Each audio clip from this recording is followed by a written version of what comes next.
नमस्कार साथियों, हमारी मौजूदगी है लखनऊ में। हमारे साथ छात्र सभा के प्रदेश अध्यक्ष मीर कुशवाहा जी मौजूद हैं। आइए उनसे बात करते हैं। सर, कल का जो मुद्दा था, आपने दीवार फांद के वहाँ पे जाके माल्यार्पण किया, क्या आपको पुलिस से डर नहीं लगता है? देखिए, ऐसा है कि JP NIC सेंटर में हम लोग गए लखनऊ में, जो माननीय अखिलेश यादव जी द्वारा बनाया गया है, और कल की जयंती थी जयप्रकाश नारायण जी की। और समाजवादी पार्टियों को डर नहीं लगता है। देखो, जब समाजवादी जो काम करना चाहते हैं वो कर लेते हैं। जैसे 2 साल पहले जब 2023 में माननीय अखिलेश यादव जी उन्हें माल्यार्पण करना चाहते थे, तो लाख बैरिकेडिंग, लाख पुलिस के रोक टोक पर वो भी फांद कर गए और क्या नाम है कि माल्यार्पण किया। और आज भी कल भी बैरिकेडिंग थी, पुलिस लगी हुई थी, लेकिन 2 समाजवादियों को पहुंचना था, माल्यार्पण करना था। तो छात्र सभा के हमारे पदाधिकारी क्या इरादा था? कुछ नहीं, माल्यार्पण करने का इरादा था। हम माल्यार्पण करना चाहते थे। हम चाहते थे कि उनको माल्यार्पण कर, नमन कर और उन्हें उनका आशीर्वाद लेना।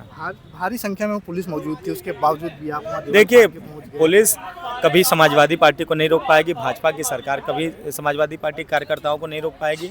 हम नेताजी के लोग हैं, हम समाजवादी पार्टी के राष्ट्रीय अध्यक्ष आदरणीय अखिलेश यादव जी के लोग हैं। तो जो समाजवादी पार्टी के लोग करना चाहते हैं वो कर गुजरते हैं। और इसी को आपको नज़ीर दिखी होगी कि हम समाजवादी लोग माल्यार्पण भी किए और अपनी टोपी भी अर्पित करके आए जयप्रकाश नारायण जी पर। योगी सरकार की पुलिस इतनी डरी क्यों है? देखिए, हमेशा पुलिस ने अपना रवैया गलत अपनाया है। हमेशा उन्होंने दबाने का प्रयास किया, सच्चाई को दबाने का प्रयास किया। चाहे वो पत्रकार सच्चाई कहने का प्रयास किया हो तो उसे मारा गया है, चाहे आम आदमी जो है सच्चाई कहना चाहे तो उसे मारा पीटा गया है। लेकिन जब समाजवादियों को डराने का प्रयास किए तो समाजवादी डरे नहीं। इनके मुकदमे से, इनके फर्जी मुकदमे से, इनके फर्जी केसेस से तो डरे नहीं कभी समाजवादी के लोग, और ना कभी समाजवादी के लोग डरना सीखे। तो योगी अब सोच रहे, योगी सरकार और योगी जी सोच रहे कि इतना अत्याचार के बाद समाजवादी डरने वालों नहीं हैं, तो उन्हें कहीं ना कहीं अब 27 की कुर्सी उनकी हिलती हुई नजर आ रही है। 2024 में PDA ने समाजवादी पार्टी को बहुमत दिया और देश की तीसरी सबसे बड़ी पार्टी बनाई। और जो अब का परिवेश दिख रहा है कि नौजवान, गरीब, किसान, मजदूर सब परेशान हैं, महिलाएं सब परेशान हैं। अत्याचार देखिए कितना बढ़ गया है महिलाओं के ऊपर। तो अब योगी जी को डर ये लग रहा है कि 2027 में उनकी कुर्सी जाने वाली है, और जब 27 में कुर्सी जाएगी, PDA की सरकार बनेगी, तो इन 10 सालों में जो इन्होंने भ्रष्टाचार किया है, अत्याचार किया, उत्पीड़न किया, वो सब दर ब दर खुलते चले जाएंगे। कल जो पुलिस को क्या लग रहा था कि अखिलेश यादव फिर दीवार फांद के माल्यार्पण कर सकते हैं? देखिए, अखिलेश यादव जी दीवार फांद के माल्यार्पण कर चुके हैं। उन्होंने UP सरकार को बता दिया। इस बार तो उनके 2 सिपाही, सिर्फ समाजवादी छात्र सभा के 2 कार्यकर्ता पहुँचे और माल्यार्पण करके चले आए। तो वो ये याद रखिए कि अखिलेश जी को कभी नहीं रोक पाएंगे। जब 2 कार्यकर्ताओं को नहीं रोक पाए तो भाजपा की सरकार और पुलिस किसी को नहीं रोक पाएगी, और माननीय अखिलेश यादव जी को नहीं रोक पाएगी। लेकिन मैं ये कहना चाहता हूँ आपके चैनल के माध्यम से कि जो दुर्दशा उन्होंने JP NIC का किया है, JP NIC बहुत हाईटेक बिल्डिंग है, उसमें सब कुछ मौजूद है। और JP जी के आंदोलन के बारे में एक म्यूजियम बनाया गया जिसको नई पीढ़ी को सीखना चाहिए। वो आदरणीय अखिलेश यादव जी ने वो देने का काम किया है कि जिससे नई पीढ़ी सीखे कि जब आपके शिक्षा पर हमला हो रहा हो, जब आपके आरक्षण पर हमला हो रहा हो, जब आपके रोजगार पर हमला हो रहा हो, तो आप कैसे आंदोलन को खड़ा करते हैं। उस आंदोलन को खड़ा करने के लिए JP जी का जो वो आंदोलन उनके याद में इसलिए म्यूजियम बनाने का काम किया था। कल अखिलेश जी ने और बताया कि जो काम हम लोगों को करना चाहिए था, जो नौजवान साथी उनका नाम भी लिए उन्होंने। देखिए, ऐसा है कि वो हमारे नेता हैं और उनकी मंशा है, वो चाहते हैं कि हम माल्यार्पण करें, तो हमने उनकी मंशा को समझा कि माल्यार्पण करना चाहिए। तो इसको जाके JP NIC के अंदर जाके हमने माल्यार्पण करा और माल्यार्पण करके आशीर्वाद लिया। और हमारे नेता हमेशा हम हर कार्यकर्ता को हमेशा हौसला बढ़ाने का काम किया है। कल उन्होंने सोशल लिस्ट प्राइज का जो भी था, कहा कि इन दोनों नौजवानों को मिलता है इस साल का। ये उनकी हमारे लिए उनका सम्मान है। उन्होंने जो सम्मान हमें दिया है उसके हम आजीवन ऋणी हैं। वो हमारे नेता हैं। हम उनको देखकर उनके विचारों पर हमेशा राजनीति करने का काम किया है, और माननीय राष्ट्रीय अध्यक्ष जी ने हमेशा हौसला बढ़ाने का काम किया है। और जो कल हम लोगों ने काम किया, उन्हें उस कार्यक्रम में भी उन्होंने हमारा सम्मान बढ़ाने का काम किया। उन्होंने सम्मान जो दिया उसके हम आजीवन ऋणी हैं। एक और क्वेश्चन है, क्या ये जो JP NIC है काफ़ी दिनों से बंद पड़ा, क्या सरकार अपना श्रेय लेना चाहती है? इसको क्यों बंद की है? देखिए, श्रेय तो कभी नहीं ले पाएंगे, सरकार के काम है। और आप जब लखनऊ में घूमते हो चारों तरफ, तो चाहे वो मेट्रो हो, आगरा लखनऊ एक्सप्रेसवे हो, रिवर फ्रंट हो, JP NIC हो, जनेश्वर मिश्रा पार्क हो, लोहिया पार्क हो, लोहिया अस्पताल हो, ये सारे समाजवादी सरकार में बने। और वो सिर्फ इसलिए योगी सरकार डर रही कि अगर ये हाईटेक बिल्डिंग शुरू हो गई तो निश्चित तौर पर प्रदेश ही नहीं, देश ही नहीं, विश्व की सबसे अच्छी हाईटेक बिल्डिंग होगी। और जब ये हाईटेक बिल्डिंग में लोग जाएंगे तो निश्चित तौर पर समाजवादी पार्टी के नेता आदरणीय अखिलेश यादव जी की तारीफ करेंगे। तो इस चीज़ से योगी सरकार डरी हुई है और सही बात है।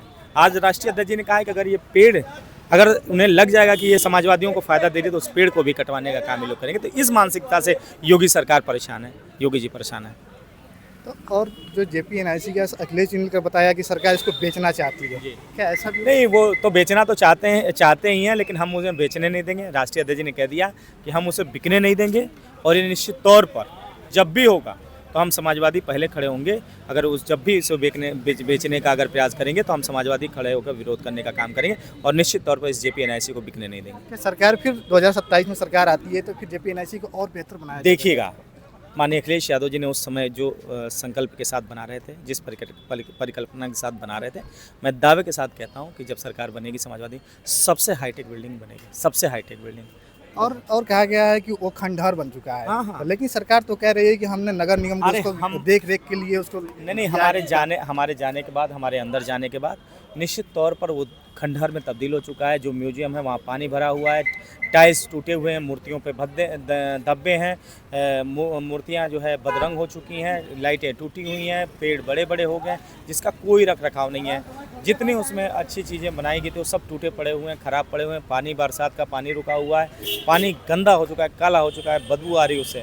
तो इस सब चीज़ों को देख के योगी सरकार ने बंद कर दिया कि जब भी समाजवादी लोग पहुँचेंगे तो निश्चित तौर से वो योगी सरकार की पोल खुलेगी और वो एक महापुरुष के नाम पर बने, जिन्होंने स्वतंत्रता संग्राम सेनानी रहे, जिन्होंने एक क्रांति का, संपूर्ण क्रांति का इतिहास है, जिन्होंने एक तानाशाही सरकार को हटाने का काम किया। और ये भी मैं कहना चाहता हूँ आपके चैनल के माध्यम से कि इस JP आंदोलन से बहुत ऐसे नेता निकले जो भाजपा की सरकार में भी राजनीति करते हैं, भाजपा में भी राजनीति करते हैं। तो फिर ये समझ में नहीं आ रहा है कि योगी जी को इतनी JP जी से घृणा क्यों है, आखिर उन स्वतंत्रता सेनानियों से घृणा कौन है, तो ये क्यों है। लेकिन ये योगी सरकार जो है छोटी मानसिकता से, एक तुच्छ मानसिकता से राजनीति कर रही है, जिसे ये दर्शा रहा है JPNIC को बंद करना, ये दर्शा रहा है कि छोटी मानसिकता से योगी जी काम कर रहे हैं। बहुत जब महापुरुषों की बात आती है तो क्यों इनको सम्मान नहीं मिल पा रहा है? जो महापुरुष को सम्मान मिलना चाहिए वो सम्मान JP जी को क्यों नहीं मिल पा रहा है? भाजपा ने कभी महापुरुषों का सम्मान नहीं किया। इतिहास उठाकर देखिएगा, जिससे भारतीय जनता पार्टी बनी, जिस RSS है, वो कभी महापुरुषों के साथ खड़ी नहीं हुई। ना तो आज़ादी में खड़ी हुई, ना आज़ादी के पहले खड़ी हुई, ना आज़ादी के बाद खड़ी हुई। तो ये जब महापुरुषों का सम्मान उस समय नहीं किए तो अब क्यों करेंगे। तो ये 2-4 जो महापुरुषों का ये जो सम्मान कर रहे हैं वो दिखावे में कर रहे हैं। और JP जी तो बड़ा नाम है, एक क्रांतिकारी नाम है, एक इतिहास के आंदोलन से उसे देखा जाता है, उनके नाम को जो देखा जाता है, और बहुत बड़ा आंदोलन किया, तानाशाही सरकार को हटाने का काम किया। तो उस समय घोषित आपातकाल में JP जी लड़ते थे, आज अघोषित आपातकाल है जिसको माननीय अखिलेश यादव जी लड़ रहे हैं। तो ये योगी सरकार के बस की बात नहीं कि महापुरुषों के सम्मान कर पाए, क्योंकि वो महापुरुषों को कभी समझ नहीं पाई है और ना ही कभी महापुरुषों के साथ खड़ी रही है।